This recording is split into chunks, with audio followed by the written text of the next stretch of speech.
Assalamualaikum warahmatullahi wabarakatuh. Halo teman-teman semua, perkenalkan nama saya Lintang Ardiansa. Saya dari Prodi IPAI Fakultas FIPS Universitas Pendidikan Indonesia. Di sini saya akan sedikit menjelaskan mengenai buku ataupun rebook yang sudah saya buat. Ini ya nanti saya akan kupas satu persatu dan jelaskan halaman per halamannya teman-teman. Di sini bahas dari awal sampai akhir. Jadi teman-teman, yang pertama ada dari cover dulu ya. Di sini ada demo nama saya, lalu ada fotonya covernya, lalu ada sedikit quotes ya. Tidak ada mimpi yang terlalu tinggi untuk dicapai, yang ada hanyalah niat yang terlalu rendah untuk melangkah. Jadi ini adalah awalan untuk membuka debook saya yang mungkin dengan kata-kata ini bisa menumbuhkan sedikit motivasi untuk berusaha sebaik mungkin untuk mencapai mimpi-mimpi yang ada nanti di dalam buku ini.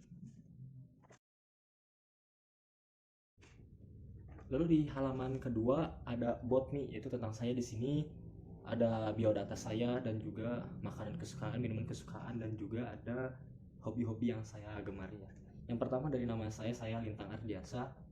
Saya lahir di Bandung tanggal 3 Oktober 2004. Saya punya makanan kesukaan yaitu semua masakan mama saya. Itu adalah makanan favorit saya.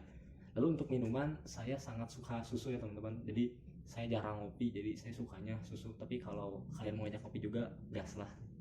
Lalu ada hobi ya. Yang pertama hobi saya adalah bermain sepak bola ataupun futsal. Lalu hobi saya yang kedua adalah membaca buku. Terkhusus novelnya, saya kurang suka baca buku pelajaran, tapi kalau novel insya Allah saya suka.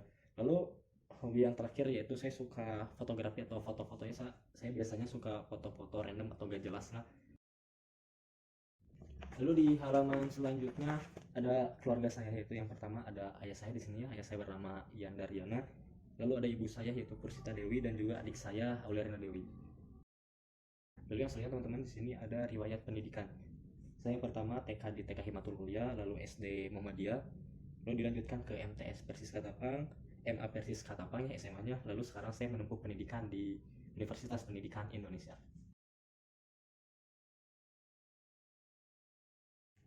Lalu yang selanjutnya riwayat organisasi. Saya cukup aktif lah dulu di SMP maupun SMA. Saya di SMP atau MTS pernah bergabung dalam organisasi RGOG atau OSIS ya, sebagai anggota bidang kaderisasi. Lalu di MA atau SMA saya masuk juga di bidang kaderisasi tahun 2020 sampai 2021. Lalu di periode selanjutnya saya menjadi ketua bidang RGOG atau OSIS, dan juga terakhir saya pernah menjadi ketua OSISnya, jadi ketua RGB ya, di tahun 2022 sampai 2023 ya. Lalu selanjutnya ada capaian prestasi. Saya bisa dibilang ya nggak terlalu banyak prestasi ya. Mungkin waktu SD saya cukup berprestasi lah, pernah meraih rankingnya dari kelas 1 sampai kelas 6. Cuman gitu kenapa waktu SMP ataupun SMA jadi ya gitulah, kalian tahu sendiri lah. Tapi saya juga pernah juara, yang terakhir kemarinnya saya pernah juara futsal ya tingkat nasional di acara Jambore Nasional Pelajar dan Mahasiswa Persis.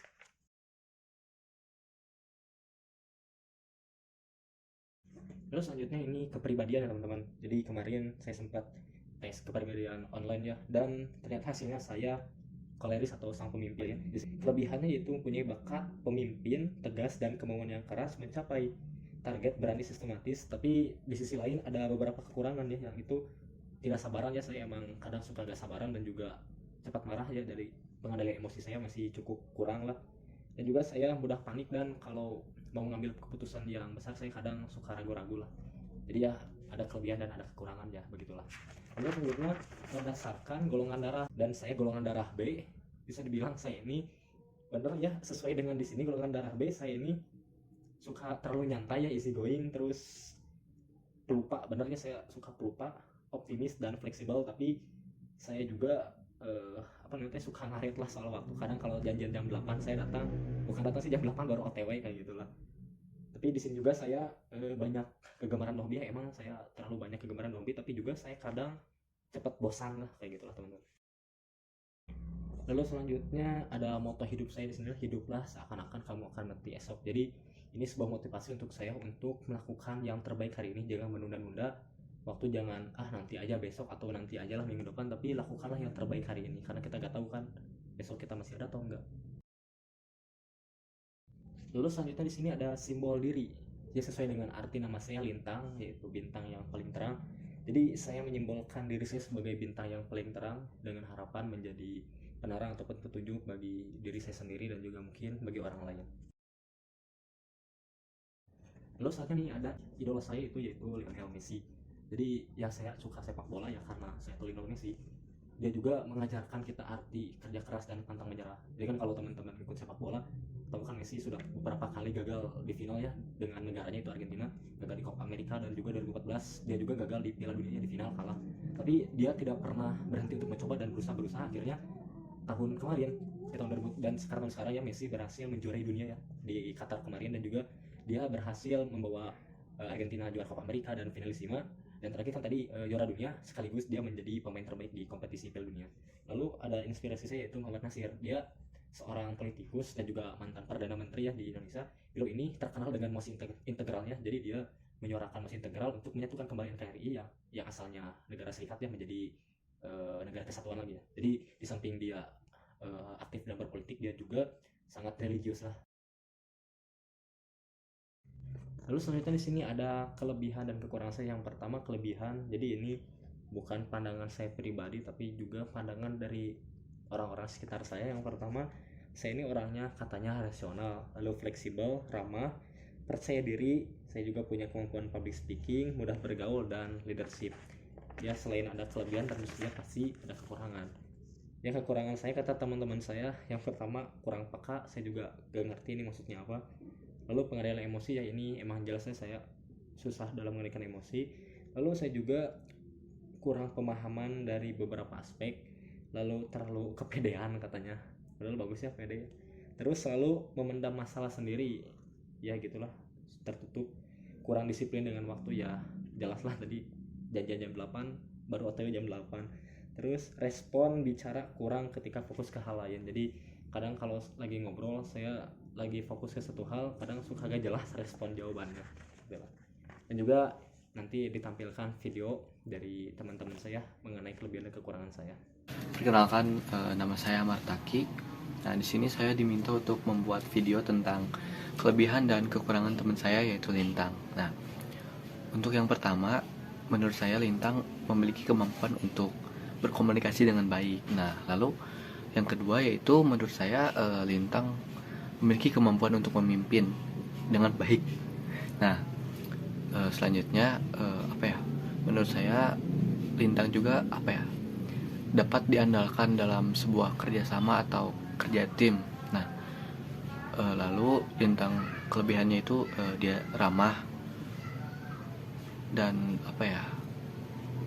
dia juga mampu atau memiliki kemampuan untuk public speaking.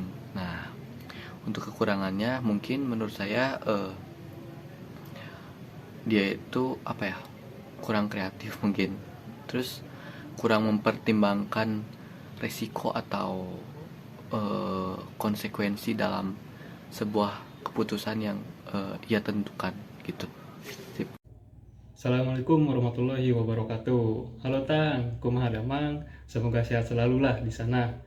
Nah, di sini saya sebagai teman Lintang akan menjelaskan mengenai kelebihan dan juga kekurangan dari Lintang. Apa sih kelebihan dari seorang Lintang itu? Lintang mempunyai kemampuan memimpin yang baik, terbukti saat dia memimpin organisasi RGUG semasa SMA dulu. Lintang juga adalah seorang yang bertanggung jawab dan amanah. Selain itu, Lintang mempunyai kemampuan berkomunikasi yang baik dan disertai dengan public speakingnya yang mantap. Nah, itu beberapa di antaranya kelebihan dari Lintang. Jika ada kelebihan, pasti ada kekurangan.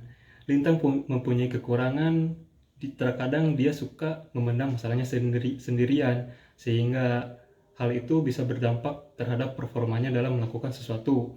Mungkin ketika memimpin dia menjadi kurang baik, atau dalam berkomunikasi dia menjadi kurang maksimal.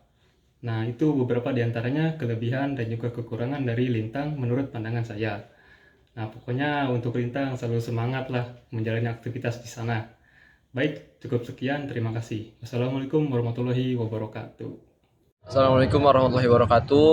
Jadi kelebihan dan kekurangan Lintang, yang pertama kelebihan, bagus dalam komunikasi, bisa ngomong di depan, public speakingnya bagus. Juga Lintang orangnya asik, bisa berbaur ke sana ke sini. Dan kekurangannya gak pede, itu sih. Dia terkadang kurang percaya diri padahal dia punya potensi. Itu sih dari saya. Ya Lintang, love you. Ya, selanjutnya di sini ada support system, yaitu orang-orang yang selalu membantu ataupun menyemangati saya di kala saya sedih dan terpuruk. Dan juga mereka yang menjadikan saya menjadi Lintang yang sekarang ini. Di antaranya itu ada orang tua saya tadi ya, keluarga saya, lalu ada teman-teman saya di SMA atau MA yaitu RGMI Pawel, dan juga terakhir teman-teman saya selama perkuliahan yaitu grup Naga Cupang. Lalu selanjutnya di sini ada peta impian saya. Nanti di 2024 saya insya Allah ingin membuat suatu bisnis lah ya, atau usaha lah. Lalu insya Allah nanti 2026 saya ingin lulus S1 dengan predikat cum laude lah, insya Allah, doakan saya teman-teman. Lalu di 2026 juga saya ingin menonton Piala Dunia nih di Amerika, jadi saya agak mau kuliah lagi dulu ya, pengen senang-senang dulu ya, karena udah capek lah kuliah terus, jadi kita nikmatin dulu lah. Lalu di 2026 juga saya insya Allah ingin mengabdi sebagai seorang guru lah. Lalu di 2027 saya ingin menikah ya, insya Allah kalau sudah ada calonnya. Lalu di 2027 juga saya ingin membangun rumah, jadi kita bakal membangun rumah impian kita bersama, asik. Di 2028 insya Allah saya melanjutkan S2. Enak kan kalau kita udah punya istri, nanti kalau mau kuliah ataupun mau kerja ada yang nyiapin lah segala-galanya. Di 2030 insya Allah lulus S2, dan di 2031 saya ingin membangun suatu yayasan pendidikan, baik itu sekolah ataupun madrasah dan sebagainya. Baik teman-teman semua, ada 100 mimpi saya, cuman di sini saya sengaja kosongkan ini space ataupun ruang buat nanti saya kedepannya, karena kita tidak tahu kan apakah nanti mungkin ketika dalam perjalanan menuju mimpi-mimpi yang tadi sudah saya sebutkan, mungkin saya nanti suatu saat nanti akan menambah beberapa mimpi yang lain kan, jadi nanti saya akan menuliskan mimpi-mimpi saya di sini di space kosong ini. Langkah untuk mewujudkan mimpi saya, jadi gak mungkin kan kita cukup menuliskan mimpi tanpa melakukan sesuatu. Jadi untuk mencapai mimpi tersebut, ini mungkin langkah-langkah yang mesti saya lakukan, yaitu yang pertama, niatkan dengan sungguh-sungguh. Jadi kita harus punya niat dulu untuk mencapai mimpi tersebut, lalu gantungkanlah segalanya kepada Allah dengan cara berdoa, dan atau mungkin dengan cara tawakal lah. Jadi kita harus menyerahkan diri segalanya kepada Allah dulu sebelum kita melakukan sesuatu, agar nanti kita tidak kecewa dengan hasil apapun. Lalu selanjutnya, perkuat motivasi. Tadi kan saya sudah menyebutkan support system saya ataupun inspirasi dan idola saya, semoga itu menjadi inspirasi saya ataupun motivasi saya untuk bisa seperti mereka. Lalu ini fokus pada prioritas utama, jadi prioritas yang dekat dulu nih kita lakuin, jangan dulu ngaclok ke, misalkan kita baru sekarang belum lulus S1 pingin langsung ngaclok pingin nikah kan, gak apa-apa sih, cuman kita harus fokus dulu ke yang dekat dulu gitu. Lalu bersungguh-sungguh dalam berikhtiar, jadi di samping kita bertawakal tadi mengandungkan sekali kepada Allah, kita juga harus ikhtiar dengan sungguh-sungguh. Lalu belajar dengan rajin, jadi kita momen nih masih belajar, harus belajar dengan sungguh-sungguh dan rajin agar impian kita tercapai.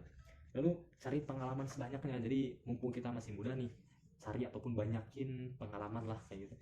Lalu yang terakhir ya tadi masih sama lah, nyambung sama poin kedua, pasrahkan segalanya kepada Allah, jadi supaya nanti kita gak kecewa, kita harus nerimalah segala keputusan yang Allah berikan, karena yang kita anggap baik belum tentu bagi Allah itu baik, dan juga yang kita anggap buruk belum tentu kata Allah itu buruk. Jadi insya Allah yang Allah rencanakan itu adalah yang baik, karena sebaik-baiknya pembuat skenario adalah Allah SWT.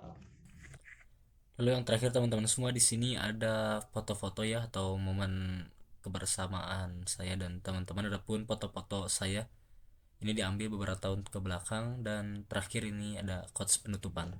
Ya alhamdulillah rabbil alamin teman-teman semua, mungkin dreambook yang saya jelaskan cukup sekian saja teman-teman. Namun ada satu hal yang ingin saya sampaikan, jangan sampai kita membatasi mimpi kita dengan kata tidak mungkin, tapi berusaha terus dan jadikan kata tidak mungkin itu menjadi mungkin. Kalau orang lain bilang kamu gak akan bisa, itu karena batasan mereka, tapi itu bukan batasan dari kita, makanya teruslah berusaha untuk menembus batasan tersebut. Sekian, saya Lintang Ardiansah, pamit undur diri. Assalamualaikum warahmatullahi wabarakatuh.